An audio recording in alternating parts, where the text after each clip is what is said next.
Today I'm joined by Clive Reddihough. Clive's a managing director at FMS, which is a Kent-based marketing agency who help businesses across the UK unlock their potential and achieve their ambitions for growth. So welcome, Clive. Oh, thanks, Simon. It's nice to be here and have a chat with you. Yeah, no, likewise. Thank you for joining us. So, um, Clive, before we sort of go into things, tell us a little bit more about FMS and what you do. Okay, well, we've been around for 30 years now, which is quite a long time. We've seen a lot of changes. But essentially, what we do as a marketing agency is we use our marketing experience and expertise to help businesses grow. We are different to a lot of agencies out there who have specialised and continue to specialise. So we do stand out in a world of specialists. And what that means is that we focus on the bigger picture, taking all the marketing disciplines into account, not just one, to determine how we can best help our clients achieve their aims and objectives. And once we've done that, we kind of knit these disciplines together to create and deliver what we would describe as the ideal combination of marketing activities that will have the biggest impact in attaining our clients' goals. Yeah, it's great. Thank you very much. And how how important is marketing nowadays, Clive? It's as important as it always has been. I mean, through 3 decades of being in the business, it's one of the key influences on business growth. And that can be either in terms of delivering the communication strategy of an organization or looking at where to focus on profit and using marketing skills to determine things like the key target markets and target market attractiveness. Without marketing, really, without people being aware of your business and what it offers, you're going to struggle. And we all know the best form of advertising is word of mouth. If you do a good job and you get great word of mouth, that's good. But then you need to extend that even if you've got good word of mouth. So, without marketing, it's very difficult to grow as a business. Absolutely, I totally agree. You can have a great product or service, but if nobody knows about it, Yeah, you're not exactly going to be very successful. So yeah, yeah. okay. And so Awareness is key. Yeah. you mentioned that you've been in the industry for sort of 30 years. Well, actually, longer, but I think you set up your business about 30 years ago. Is that right? Am I- Yeah, the FMS was established in 1994. So yes, we've been around through 3 decades and have seen lots of changes. But our focus, we've always had that sort of generalist approach so that we can knit our skills together to get the right answers for our clients rather than say go down the road of specialising SEO, because that's just one sort of channel that you can use to help grow your business. Might not always be the right one or the best one, but with our skill set we can look at all the sorts of things that would work best and match those in the right combination to get you as a business to where you would like to be. And and where would you say the biggest change in your industry has been over those 30 years? Well, if you could sort of pick sort of one thing that you sort of say I that's the mean, biggest thing that changed the industry. the natural thing is the proliferation, digital marketing and performance marketing, how that's evolved. And actually, that was responsible for growing a lot of marketing budgets because marketing could be proven to work because you could see the clicks, the stats, the purchases through all of that. But what's really interesting is that now brand has come back into the mix and people are understanding the value of brand, even though it's harder to measure. So I think what we've seen is, perhaps 30 years ago, brand was important. There was a lot of brand advertising and there wasn't that much choice in terms of channels. Then it became, wow, we can do this performance marketing. We can see immediately what's happening and see our return on investment. That's brilliant. And now people have realized, well, actually, it's not quite as good as we thought it was because things like brand and awareness count just as much and have as much influence on purchasing decisions as performance marketing. So that's what we've seen. Brand is coming back into sort of fashion again, shall we say? Yeah, that's funny. I think you've sort of echoed. I recently did an interview with another business on this, not a marketing business, by the way, but they were very Yeah. much focused on their brand and the story that sat behind their brand, which I think is really, really important. And um, so Clive, so if we go back to when you sort of started out in business, Was being a business owner something you always wanted to do? Why did you start your own business? Yeah, like a lot of things, it's really to do with timing. So I've always wanted to have my own business. I'd worked client side for a good number of years in marketing, and then I worked agency side for a few years in marketing. And at the same time, or around that time, I qualified or gained an MA in marketing, and the timing was right. And I thought, you know what? I'll do it now, because perhaps if I don't, I never will. One of those things. And I'd seen how an agency I'd worked at had run, and thought, actually, I think I can do a much better job than that. And that just opened up the opportunity. So that's what I decided to do. So in that 30 years of being a business owner, what's been the biggest challenge that you've faced? I think it's like a lot of businesses really, is winning new clients and getting new clients, and getting them to understand the value of what we do versus the value that perhaps other businesses can offer them. That's not, not necessarily competing marketing agencies, but other areas of spend, which can always be challenged. But we're no different to any other business. I'm sure every business experiences the same thing, which is, without new clients, you kind of die really. You either don't grow, or you stay stuck. So I think yeah, winning new clients. Yeah, so and I think that will resonate with a lot of people sort Mm. of watching and listening to this, that that challenge of continually getting new clients, well, retaining existing clients, and then gaining new clients, because you're right. You're not, and what you sort of said there, you're not just competing with, for instance, other marketing agencies or other people in the same industry, but it's the spend. Okay, Yeah, where people have only got a certain amount of money, cash, whatever, where they've got to decide where best to invest that. yeah. So so what's your, if you like, your pitch for them investing their money in marketing as one of the key areas that people should be investing their money? Well, it's fundamental to growth. If people aren't aware of you and what you do, that's going to fundamentally affect how much new business you get. And I think there's a couple of things allied to that businesses need to determine where we can help. And one of those is, well, how do you actually add value to people's lives, and how do you do that differently? If you can solve those two things, then you've got a bit of a head start, really.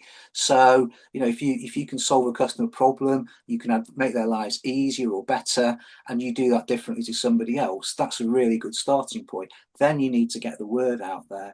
And I think, you've also got to remember that there are only so many people in the market out there to buy today.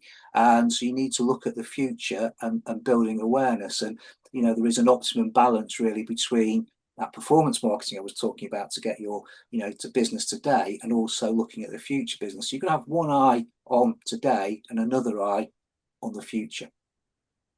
Yeah, which just to pick out on something that you said there, I want to highlight, because you said identify how you can change people's lives, and then identify how you can do that differently. Yeah. And that's two real key things, isn't it? Like, okay, well, what value does your product service add to people's Yeah, and lives? there are some great examples. I mean, Aldi, I always like to use Aldi as an example of that. Like brands but better, or whatever the phrase. I forget the exact phrase. But, like brands but better, or cheaper. I think it is. Immediately what Aldi are all about. It's there. It's one phrase. We all understand what Aldi do. Like brands, just cheaper. You know. And I think the second thing that you highlighted there, which I think sometimes can get lost, is actually there's only a certain percentage of people or consumers that want your product or service right now. Yes. Actually, and then the other bit you sort of said there is actually not just targeting those people, because if you target those people, there's very few that want your product or service now, but actually there's going to be more that want it in the future. Yeah. So actually marketing is also about, okay, how do you position yourself for the future? Yeah. consumers, and that's I like the concept of the buyer's pyramid that talks about that as well. Yes, yes, and I think a lot of people do forget that your share price or the value of your business is related to how you perform, not just in the past, but how you perform in the future. And the biggest influence on the future is having that awareness and being in the market, or as we actually use the phrase, easy to mind, easy to find. If you're easy to mind, easy to find, in 3 years' time, when that person's going to make that buying decision, you'll be top of their shopping list. So it's about having that forethought, and thinking forward, not just about today. The problem with that is quite often businesses are under pressure to perform right now, hence performance marketing, which is one aspect of the picture. But if you invest all your budget in that, you're going to miss out potentially on what's going to happen in the future. So it's getting that balance right, and it's a tricky balance for businesses to achieve, especially when, I don't know, your MD, your CEO is saying, look, where are the sales today, Clive? We need sales today. So it's a brave person that comes out and say, well, I'm looking after sales today, but if you think of the future value of the company, we need to be getting awareness up there and branding and people to understand about our business and what we do and how we can be easy to mind and easy to find. But it's a brave conversation to have. I think the other thing that obviously that rings true with me, that links into that's changed, is nowadays the information that's available to consumers before they actually contact somebody about making a purchase. Because years ago, and you probably experienced this when you first sort of set up your business, is that didn't have the internet and things like that, so people had to contact the seller to find out more information about that product or service, or get a brochure or whatever. Actually now they're doing their research before they make that contact to whoever's selling it. So it's actually making sure that lead up is right as well. I mean, that's a very good point. You've got lots of channels now where people can find out about your products and services, and marketing is much more about multi-touch points now. It's very unlikely, not impossible, that you will get a purchase decision from one channel and one channel alone. Somewhere along that way, your customer will have probably encountered you somehow, somewhere else. And again, one of the arts of marketing is working out where your clients are going to encounter your business, and be where they are likely to encounter your business, and be where they are, and also to convey the messaging that you would like them to understand about your business, so that when the time does come to purchase, you'll be top of that list. Absolutely, great point. And coming back to you and your business, Clive, what if you could wave a magic wand and solve one challenge in your business right now, what would that be? Well, that's a very good question. I think it's for businesses to, or to be able to better convey, or for businesses to better understand that marketing is a long-term solution, not a short-term one. And the value of keeping the foot on the pedal. That doesn't mean you have to spend millions of pounds every month, but actually understanding that, it's not about a campaign, or one campaign. It's about a series of campaigns. And I think that's what I find with clients, that new clients particularly tend to want to work on a project basis, which is absolutely fine. But what will happen is that project will have been undertaken and completed, and then there's kind of no more marketing after that.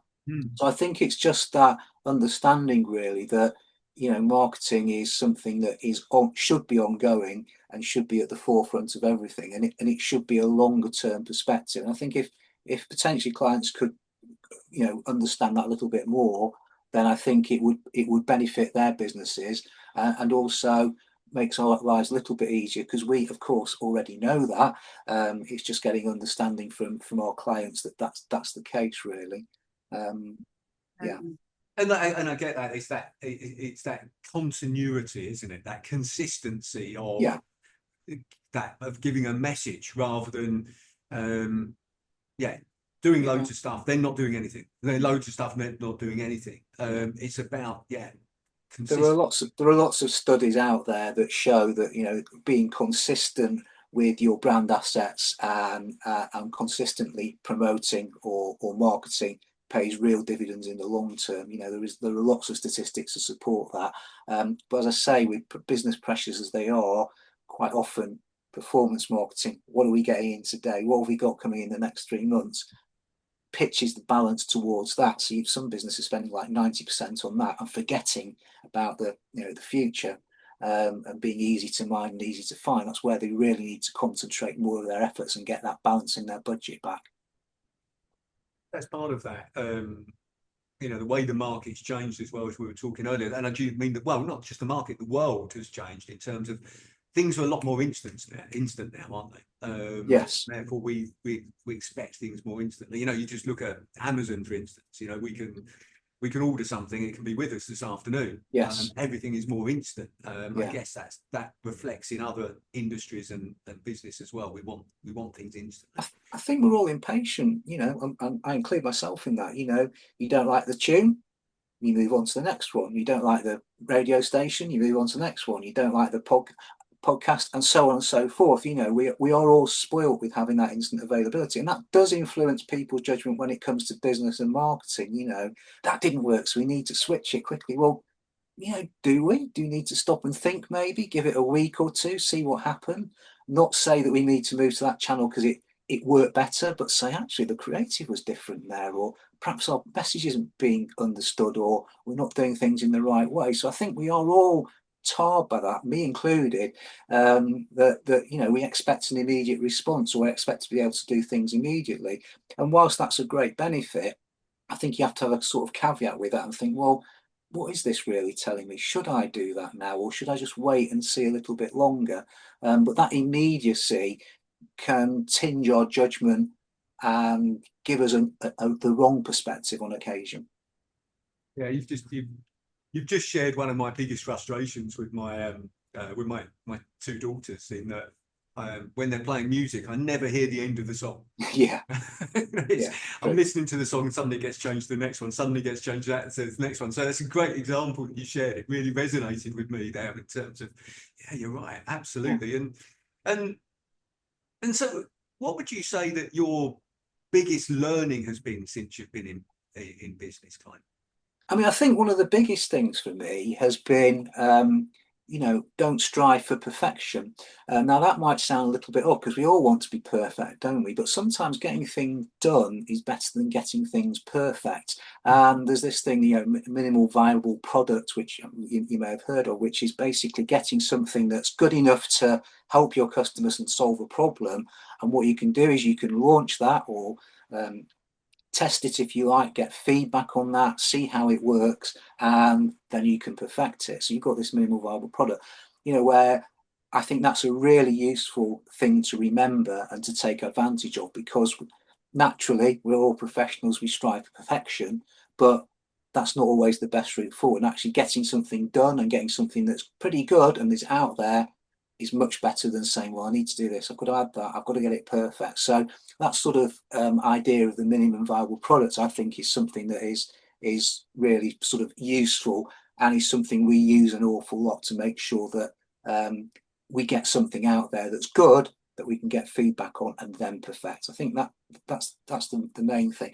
The other lesson that I think is really interesting, it was from a colleague of mine in the industry who heads up a marketing agency, and he said to me, Clive, always remember people are lazy. Now, that wasn't a sort of criticism of people in general, and he included himself, and I include myself in that. We're all lazy. So anything that you can do that makes customers' lives or consumers' lives easier has got to be a good thing. So what we do when we're thinking about what we're doing is we think, well, how does that add value to a customer's life? How does it make people's lives easier? So I think there's two things there that we learn, which is that minimum viable product, and always remember that actually people like an easy life. They do. Bits of advice, so just jotting those down, and it's and I think that minimal viable product is really key, because sometimes we wait for perfection, and then perfection never comes, and there's so many things then that don't actually happen. But the two words that that I was always taught, the two most important words in business are test and measure. Yeah. So exactly what you sort of said there, get a product out there, test and measure it. get your feedback, and then say, right, okay, how can we improve this? How can we develop it from that development? Continue to test and measure, and then you get to a point of perfection through. Yeah, you can get the feedback, and I think quite often I worked in another business, and the MD there said, research is great. It can give you a lot of reasons not to do anything, when actually not to do something, when you can actually go out there, test it, get the feedback, and you're kind of ahead of where the research would take you. So you've got that opportunity, and as long as you know that it answers a customer need quite well, then you can perfect it once you've got that feedback and it's been out there. And I think we all do. Yeah, you want to be perfect. It's just a natural thing professionally, but sometimes forget the perfection. Let's get it out there. Let's get some feedback on it and see how it works, rather than wait 3 months, 6 months, 12 months until it's just right, because that probably won't happen, will it? Things are moving so fast. You're absolutely right. And Clive, look, there's one question that I really that I like to ask everybody that's kind enough to join me, and that's this: what is the best advice that you would give to an 18-year-old you? So if you could go back and speak to yourself when you're 18, what would you say? I think for me, it's about building your personal network and business network and connections. Because as you go on through life, even as a professional, even if you don't run your own business, those connections will come in very useful for sharing advice between yourselves, for networking. You might be able to recommend them to someone, they might be able to recommend you to somebody. And if you then become a business owner, it can be quite lonely as a business owner, because it's only you at the top of the tree, and actually having that network of people who you can seek advice from, share stories with, get inspiration from, that's a really, really valuable thing to have. So if I think if I was talking to my 18-year-old me, that's what I would say: go out there, build connections, make friends, get a good network, and that will stand you in good stead throughout life, really. Great piece of advice. I think that's I love that, and I think it's so important, as you say, that throughout life to surround yourself by the right people. So thank you for sharing that, Clive. And that's okay. And Clive, I really appreciate you taking the time to speak with me today and sharing more about your business, but also your journey as well. So thank you very much. Oh, it's been a pleasure, son. I enjoyed talking to you, and maybe we should do it again sometime. Who knows? Absolutely. Yeah. Thank you.